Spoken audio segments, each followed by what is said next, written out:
Ça, c'est très français de bouger tout le corps. Il n'y a qu'en France où il y a des mecs qui disent « dis donc, faut que je te dise un truc » parce qu'il y a pas mal de gens qui, au niveau de l'entreprise, m'ont parlé de pas mal de dossiers. Il faudrait que je t'en parle. J'ai quand même quelqu'un qui est sur le coup et puis il va falloir qu'on en parle parce que hier, c'est vrai que toi, t'es venu de l'autre côté.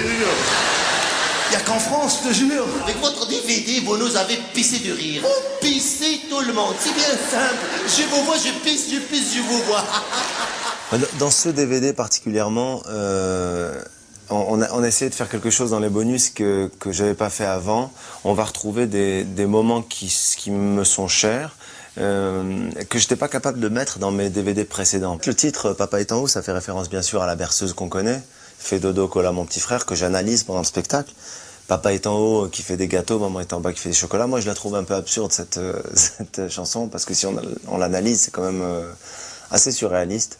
Pourquoi il est en haut? Pourquoi ils se mettent pas les deux dans la cuisine? Enfin, c'est vraiment, il y a un problème dans cette chanson. Cola, c'est rare, parce que c'est Nicolas à la base. Et T'auras du Lolo, personne n'a jamais su ce que c'était. Donc il y a vraiment quelque chose d'énigmatique autour de cette berceuse, ça m'a fait rire. Mais Papa est en haut, c'est au-delà du titre de la berceuse, une image sur le succès. Et c'est un message adressé à mon fils. En fait, c'est une manière de lui dire Papa est en haut. Il est sur le fronton de l'Olympia, il a du succès, mais il est quand même là. C'est ce que je lui dis tout le temps. Et en fait, dans la chanson, c'est Papa est en haut, maman est en bas. Là, c'est Papa est en haut et Papa aussi est en bas. Il peut être en bas, il n'y a pas de souci, quoi. T'inquiète pas, je suis là. Mais c'est important aussi de lui montrer que je suis heureux de ce succès-là, quoi. Parce que des fois, je sais pas pour quelle raison, on peut peut-être, pour ménager un enfant, ou ménager sa famille, dire non, eux ils n'ont pas ça, alors il faut pas que... Au contraire, je pense que s'ils te voient épanoui dans ce que tu fais, ils sont heureux, quoi. Moi, je savoure ce qui m'arrive, et heureusement, puisque j'en ai vraiment rêvé, alors je vais pas faire la fine bouche, quoi. Papa, j'ai peur des monstres. Je vais te dire, ça n'existe pas, tu vas passer à autre chose. C'est pas comme moi. Je vais être angoissé avec des rêves d'adultes. Hein. Je te jure, les adultes, c'est pas les mêmes rêves. Hein. Nous, on rêve pas qu'on nous a volé notre goûter. Hein. C'est un autre délire. Les rêves d'adultes, c'est un autre trip. Hein. Tu vois des gens de ta famille avec des têtes d'animaux et tout. Alors... T'imagines quelqu'un qui dit « Tu veux voir une photo de mon fils ?» Tu lui dis « Franchement, non, je le sens pas, je pense. » Dans ce spectacle, et comme tous mes autres spectacles, j'ai beaucoup écrit en jouant les précédents. Ça, c'est une technique que j'ai développée, non pas par assurance, mais par manque de confiance, d'écrire quelque chose sans le tester. Alors, c'est très agréable.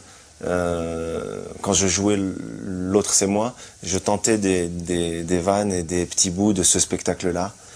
Il n'y a rien de mieux, il n'y a rien de tel, parce que tu essayes les choses et tu sais tout de suite si ça marche. Et si ça marche pas, tu corriges, tu peaufines. Je trouve que le live, c'est formidable pour ça. J'ai un message à faire passer, c'est profitant.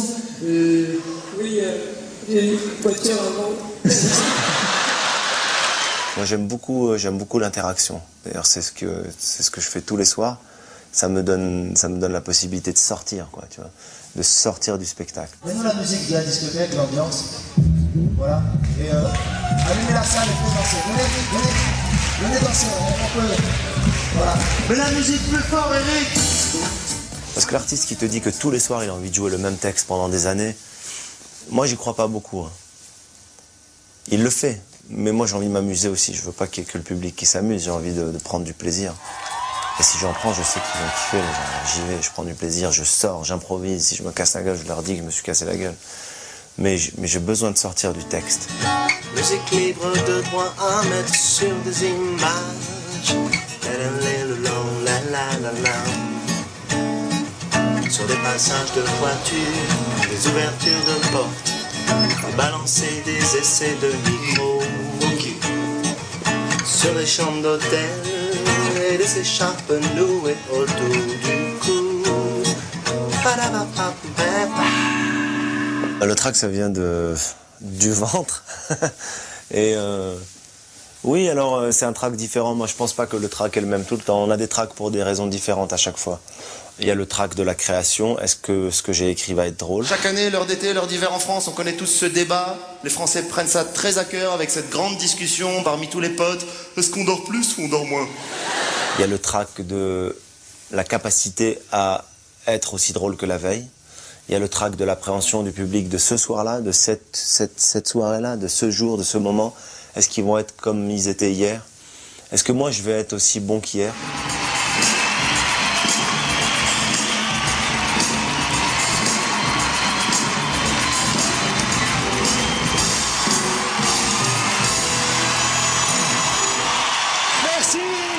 puis en même temps, c'est une loi d'humilité terrible parce qu'il n'y a aucune règle dans le live. Mais il n'y a aucune règle.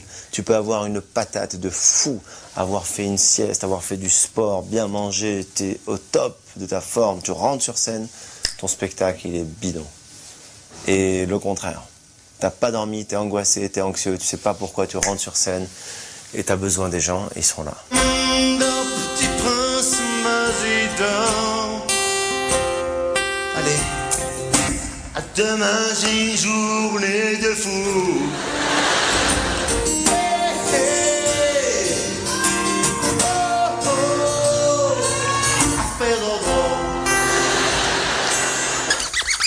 Mais qu'est-ce qu'il fait? Avec votre DVD, vous nous avez pissé du...